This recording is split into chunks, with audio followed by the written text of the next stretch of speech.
Hello, good morning, നമസ്കാരം. ഞാൻ മധുസൂദനൻ കുഞ്ഞൻപിള്ളയാണ്. വീണ്ടും നിങ്ങളുടെ മുന്നിൽ വന്നിരിക്കുകയാണ്.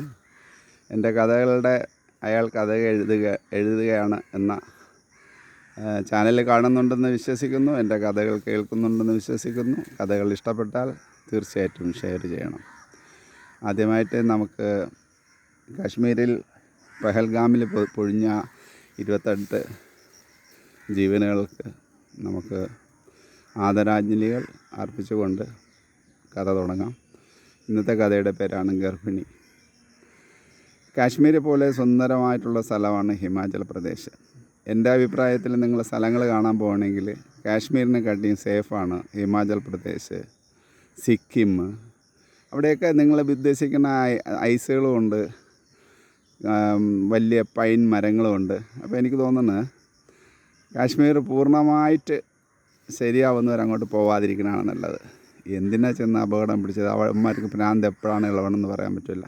അപ്പോൾ സേഫായിട്ടുള്ള സ്ഥലത്ത് നമുക്ക് സന്തോഷിക്കാനും ആഘോഷിക്കാനും പോയിട്ടൊരു ദുഃഖമായിട്ട് മാറരുത്. അപ്പോൾ നമുക്ക് കഥയിലേക്ക് കിടക്കാം. നമ്മളെ കഥ നടക്കുന്നത് ചമ്പ ഡിസ്ട്രിക്റ്റിലെ ഡ്യൂർ എന്ന ഗ്രാമമാണ്. സലോണിയിൽ നിന്ന് അല്പം കുറച്ച് ദൂരെ പോകുമ്പോൾ ഡ്യൂർ എന്നുള്ള ഗ്രാമം. പക്ഷേ അവിടെ ഗ്രാമത്തിൻ്റെ പ്രത്യേകതയുണ്ട്. നല്ല സുന്ദരന്മാരും സുന്ദരിയായിട്ടുള്ള ആൾക്കാരാണ്. നല്ല മലനിരകൾ, നമ്മൾ മലയിലൊക്കെ കയറിയ മേഘങ്ങൾ നമ്മളെ കാലിൽ തൊട്ടുകൊണ്ട് പോകും. അത്ര പൊക്കത്തിലുള്ള സ്ഥലമാണ്. നല്ല തണുപ്പാണ്. ദേവദാരു മരങ്ങളാണ് അത്രയും. അപ്പോൾ ഞങ്ങൾ എന്തിനാണ് അവിടെ പോയത്? ഞാൻ പാരാമിലിറ്ററിയിലാണെന്ന് നിങ്ങൾ പറഞ്ഞത്. ഇതൊരു പട്ടാള കഥയാണ്. അവിടെ എന്തിനാണ് പോയെന്ന് പറഞ്ഞാൽ ഡോഡ ഡിസ്ട്രിക്റ്റിന് ചേർന്നാണ്. നമ്മൾ നോക്കിയാൽ കാണാൻ പറ്റും, മഞ്ഞ് വീണ് കിടന്ന മലയാണ് ഡോഡ.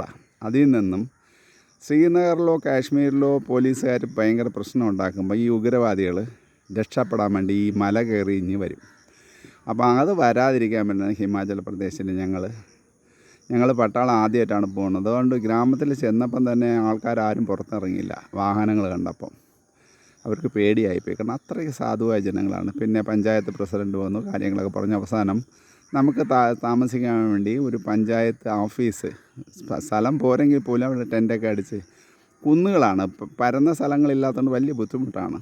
പക്ഷേ നമ്മളവിടെ ക്യാമ്പ് അടിച്ചു.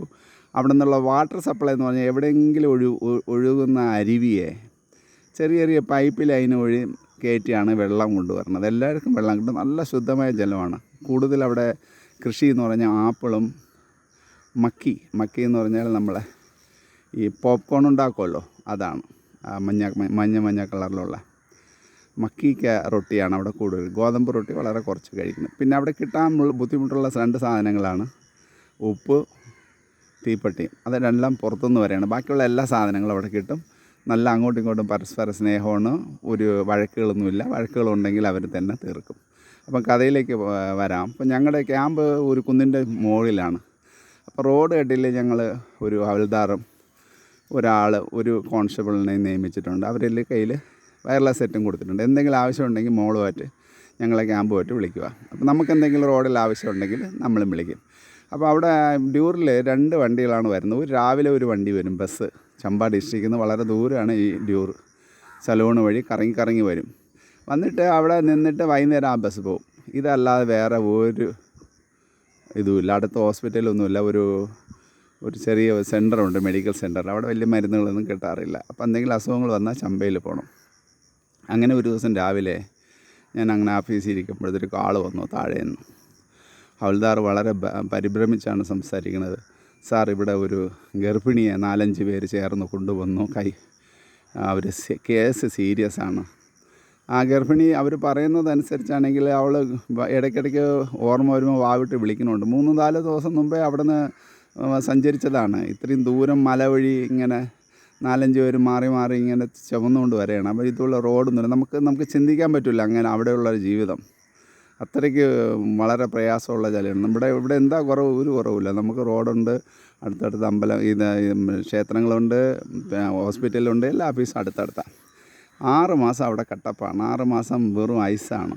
അപ്പോൾ അവിടെ പുറത്ത് ആരും ഇറങ്ങില്ല. ഓഫീസുകളെല്ലാം അടക്കും, സ്കൂളൊക്കെ അടക്കും. അത് കാരണം 6 മാസത്തേക്കുള്ള ജീവിതമേ ഉള്ളൂ. അതുകൊണ്ട് ഈ തണുപ്പ് കാലത്തേക്ക് വേണ്ടിയുള്ള സാധനങ്ങളെല്ലാം അവർ വീട്ടിൽ സ്റ്റോക്ക് ചെയ്യും.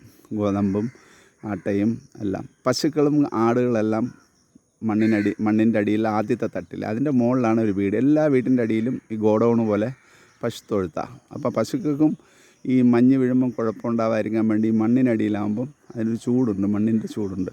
അപ്പം കഥയിലേക്ക് വരാം. അപ്പോൾ വിളിച്ചിങ്ങനെ പറഞ്ഞു. അപ്പോൾ ഞങ്ങളുടെ കമ്പനി കമാൻഡറുടെ അടുത്ത് ഞങ്ങൾ വന്ന് പറഞ്ഞു, സാർ ഇങ്ങനെ ഒരു ഗർഭിണി താഴെ വന്നിരിക്കുകയാണ്, എന്തായാലും ഇപ്പോൾ വണ്ടികളൊന്നുമില്ല, എങ്ങനെയെങ്കിലും ചമ്പയിൽ കൊണ്ടെത്തിച്ചാൽ അത് രക്ഷപ്പെടും.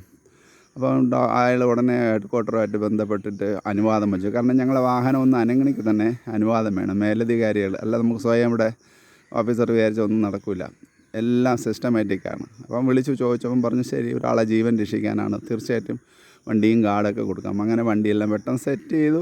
ഞങ്ങളുടെ ട്രക്കിനകത്ത് തന്നെ ഒരു കട്ടിലിട്ട് അതിനകത്ത് ഗർഭിണിയുടെ ബന്ധുക്കളെയെല്ലാം കയറ്റി ചമ്പയിലേക്ക് പുറപ്പെട്ടു. അപ്പോൾ ഞങ്ങൾക്ക് വലിയ പ്രാർത്ഥനയായിരുന്നു. കാരണം എങ്ങനെയെങ്കിലും ആ കുഞ്ഞും അമ്മയും രക്ഷപ്പെടട്ടെ.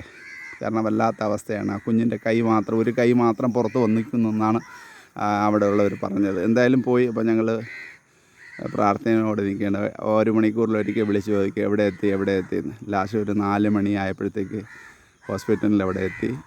ഹോസ്പിറ്റലിൽ അവിടെ എത്തിയപ്പം തന്നെ ആ സ്ത്രീ മരിച്ചിരുന്നു, ആ ഗർഭിണി മരിച്ചു. അത് കേട്ടപ്പോൾ ഭയങ്കര വിഷമമായി. നമ്മൾ ഒരാളെ രക്ഷപ്പെടുത്താൻ നോക്കിയിട്ടും അവർ രക്ഷപ്പെട്ടില്ലെങ്കിൽ വലിയ പ്രയാസമാണ്.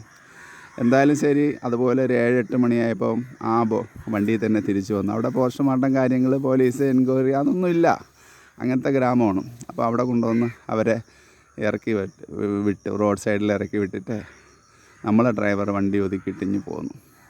പിറ്റേ ദിവസം രാവിലെയാണ് ഞെട്ടുന്ന ആ ഒരു ഇതറിഞ്ഞത്. ആ ഇറക്കി വിട്ടത് എവിടെയാണോ അവിടെ തന്നെ ആ കട്ടിലും കുറേ തടികൾക്കൊന്നും അവിടെ കുറവില്ലല്ലോ, തടിയെല്ലാം കൊണ്ടുവന്ന് ആ കുട്ടിയെ എരിച്ചിരിക്കുകയാണ്. അവർ തിരിച്ചിനി ബോഡിയും ചുമന്നുകൊണ്ട് ഇത്ര കിലോമീറ്റർ പോകണോ അതറിയില്ല. എന്നാൽ ഒരു കൃഷിഭൂമിയിലോ ആരെങ്കിലും ഭൂമിയിലല്ല, റോഡ് സൈഡിൽ തന്നെ. അടുത്ത ദിവസം അവിടെ പോയപ്പം ഒരു എരിഞ്ഞ ഒരു കട്ടിലിൻ്റെ കാല് മാത്രം അവശേഷിക്കുന്നു, ബാക്കിയെല്ലാം ഒരു ചാമ്പൽ കൂന. അതിനകത്ത് ആ കുട്ടിയും ആ ഗർഭിണിയുടെയും ചാരമായി മാറി. ഭയങ്കര വിഷമം തോന്നിയ ഒരു കാര്യമാണ്. പക്ഷെ അതിൽ നിന്നും രസമായിട്ടുള്ള കാര്യമാണ്. കാരണം ആഴ്ചയിലൊരിക്കൽ ചന്തയുണ്ട്.